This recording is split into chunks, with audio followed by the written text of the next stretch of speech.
Tuan-tuan dan puan, dalam perjuangan UMNO dan Barisan Nasional, pertama sekali kita janganlah syok sendiri.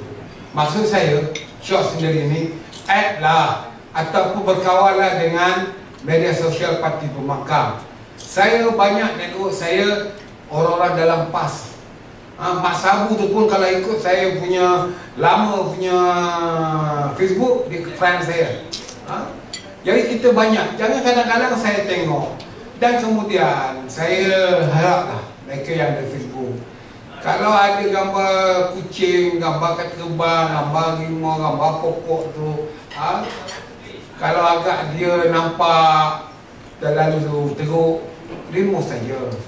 Kedua je, yang ada Facebook tu jangan jadi macam Azizan saya dah sebut dia pagi tadi, sampah-sampah tu buang lah. Maksud saya, tag parti pembangkang tu yang dia tag pada kita tu dalam wall kita sebagai penyokong UMNO, jangan kekalkan, remove je lah, buangkan. Ini saya tengok apabila saya baca ke budak-budak Facebook ni, daripada semua kelompok, kadang-kadang dialah yang mengembangkan viral itu yang dibuat oleh parti pembangkang kerana dia tak remove di dalam wall dia.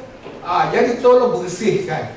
Kalau nampak dia itu tidak menguntungkan, kita removekan supaya buku kita itu cantik, buku-buku itu kita senang dibaca.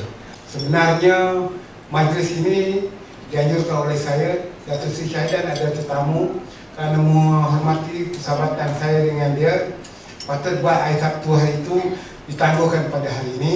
Tapi hari ini jatuh pula hari bekerja, mood orang bekerja pagi ini amat dahsyat, 4 hari cuti, mungkin ada yang pelupa dan sebagainya. Bagaimanapun Datuk Seri Syahidan akan kita panggil sekali lagi.